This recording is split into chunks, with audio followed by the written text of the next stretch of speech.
Good morning, and welcome to the Idiot Car Guys channel. Here today to go pick up another car. And I don't know, I might be kind of dumb on this purchase. Wife is kind of, wanting to know, kind of scratching her head why I'm doing this. But she's here running the camera. Say hi. Hello. Anyway, we're going to go pick up a 1995 Saab 900S. I'm not sure if it's an S or an SE, but I'm getting it for the rock bottom price for $500. It looked okay in the pictures. It ran and drove. So for that alone, it's worth $500. Turn around, make a couple videos, and flip it. That's my opinion anyway. It's filthy. It's ugly. And it's a hoopty. But this channel is all about the stupid shit we do. So, you know what? Let's do something stupid. Now, one thing I do want to talk about while we're on the way to go look at this car is how to buy a car. Now, there are tons of cars out there, and this market is hard if you want to buy a car. If you want to buy a decent running, driving car, it's hard right now with all the chip shortages, all the material shortages. It's filtered all the way down into the hoopty area where if you want a good car, you're going to spend some money. You really are. But I'm going to show you in this video that, and this is the main reason I decided to go after this car, is I want to show the general public, even with limited funds, you can still find yourself a decent vehicle if you are willing to do the work on it. Now, with this car, yeah, it's not perfect. It's nowhere near perfect. As I am going to show you, I'm not going to show you the actual sale of the vehicle because, I'm going to take respect to the current owner of it and not film it. But, first thing I did is I went on Marketplace. Marketplace is the new Craigslist, in my opinion. You can find anything you want. Just look. And, we went looking and looking and looking. And, we weren't really, I wasn't really hunting for anything. Neither was the wife. And we're just sitting in the garage, smoking a couple cigarettes, and, wow, this popped up. Isn't that about right? Yeah. And so we did that. Oh, by the way, you probably all want to say hi, so hang on. Say hi. Hi. Yeah, we can hit both of us this way and we can both talk in the mic. Anyway, so I reached out on Facebook Messenger, and you asked a simple question: is it still available? Then the next question I always ask is, are you firm on the price? Or how firm are you on the price? Some people will say, I know what I got. I'm firm. And that's okay. You cannot fault anybody in this economy for sticking to their guns, because they will get the money. I have no doubt about it. And this car, I guarantee you, once we're done with it, I can flip it for 3 or 4 times what we're paying for it. Not even an issue. And I could probably even sell it in the dead of winter, even though this is a fun summer car. It is nowhere near a winter car. Nope. But, who wants to buy a convertible in winter? But I guarantee you, if you are in need of a car, and all you guys $2 or $3 grand to spend, this would be a good car for you after I'm done with it. So, I don't know, but what's your first opinions of this car? It does need some work. It's got some cosmetics, you know, the hood, the roof, the trunk, paint. Seems like it's going to be running and driving pretty decent. Of course, we're going to need to do a good tune-up on it. You know, go through the hood and under and check it out and see what else it needs. It's an older car and, you know, it's probably been sitting for just a little bit. So, we've got to make sure we do all those checks. But other than that, I think once we, you know, give it a little TLC, it'll be a great car. Well, I don't think that we're gonna have too much on the mechanical side on this car at all, or safety side, because they have been running this car every summer for the last 5 years, including this summer. Just a little general maintenance then. So basically, the reason they're selling it is they don't want to store it in their garage for another winter. They're lost. They want their garage space back, and I can feel that. You know, my poor truck is going to lose its garage space. Mommy wants to drive the convertible.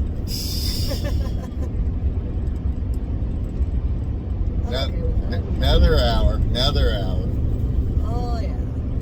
But as I said, the first part of buying a car is don't go in there blind. I asked for pictures of the car, of the inside, more pictures than what they already showed. Now the pictures they showed were fine. It showed a 20-year-old car that's past its heyday, with the top down. Not a big deal. But I'm not expecting a whole hell of a lot for what we're paying. Yeah, it said starts, runs, drives down the road, makes it home. Hey, we're good. Works for me. But other than that, but you want pictures. You want to see what the interior, especially if you're because you're gonna have to drive out of your area. If you live in a city, the buyer payers are gonna scoop up every cheap car they can, because no one has inventory right now. None of them. And the ones that do are overpaying for it, I guarantee you. And then you are gonna overpay for it because you are in need of that car. So, and I'm seeing it in Omaha. I drive around Omaha, buyer payer lots, cars that were $3,000 or $4,000 with $1,000 down, that they bought the car for $1,000 down, or $1,000, and your down payment is what they have in the car, and that's how that model works. What they have in the car is what you pay. But, and the rest is, their profit, because they don't charge you interest on the money they're fronting you. But they're charging you 300% of over the car's value. So I think you're screwing yourself either way. But that's me going on a tangent. I apologize. I do that from time to time, and that's okay. But also in this, that's why you have to go out of your way to go find it. So search outside the area. So if you live in a metropolitan area, set your search for 100 miles outside of your area and get your results. Look for the small towns. Look for the cars that are going on estate sales. I mean, that's how I got my CLS. It was a estate sale, and hell, me and my buddy jumped right in this truck and drove right after it to go buy it. Nice thing about being married, I can grab the wife and say, let's go get a car. And that's essentially what I told her last night, or yesterday afternoon, is let's go get a car. Oh shit, we don't have time, we gotta pick kids from school. So I messaged the seller and I said, hey, can we pick it up tomorrow morning? She said, not a problem. She's back from dropping her kids off school at 8. I'm like, that's perfect. Now, we didn't get on the road till about 9:30. So, yeah, we were a little late getting on the road. We'll blame baby for that.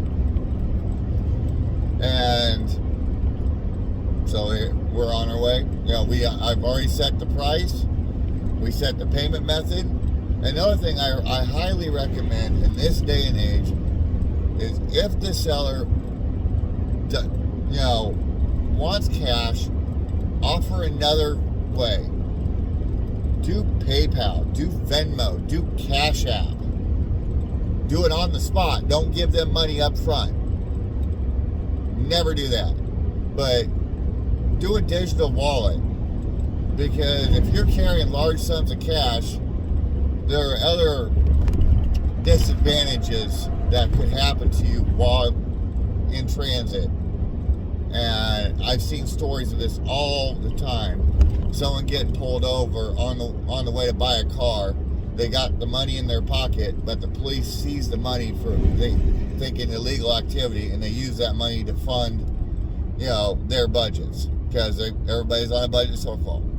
Now, I have nothing against the police. I have policies against some of their tactics. Like the asset forfeiture, I am a strong proponent against it. And hey, we got a tractor. All right, got 2 tractors. All right, we're gonna go extra slow for a few minutes here. Well, let's show the viewers a tractor. I don't know. There's tractor 1.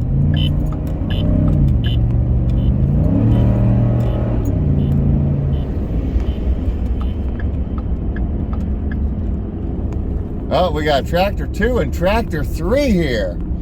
All right. You gotta love harvest season. Everybody getting ready to gear up and get those crops out of the ground. All right, so we're gonna stop this for now, and I'll come back to you here in a little bit as soon as I get past all these tractors and get to where we need to be.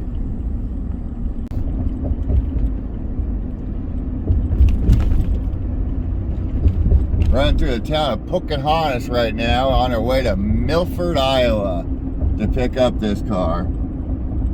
And, kind of cute little town. Typical farming community town, just like my town. Has its own little fairground. And I know I don't have that many viewers here in the Iowa area, but today is the Iowa State versus Iowa Hawkeye game. And I don't know who everybody else is going for, but I'm going for the Cyclones, only because I want to see them kick Nebraska's ass. And if they get beat by the Hawkeyes, there ain't no way in hell they're beating Nebraska. Well, here's first look at the car.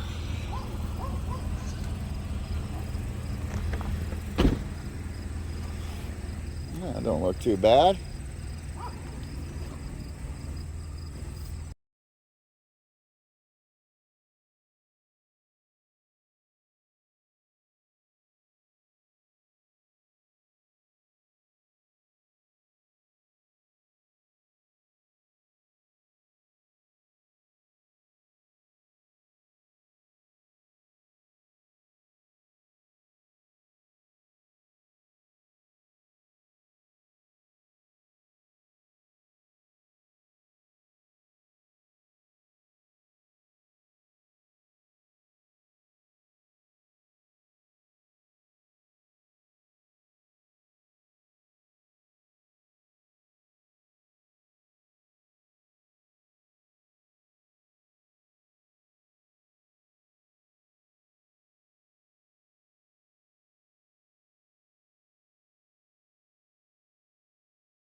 Well, this has been a long, long day. We got the car back. Had no issues running and driving. As you see, we got the top put up. Noticed a few little issues in it, but we'll do a walk around video next time. So be on the lookout for part 2. Don't forget to like, subscribe, and share. It helps our channel grow and be able to bring these lovely hoopties to you. And look out for part 2 of cheapest Saab in the U.S. that's running and driving.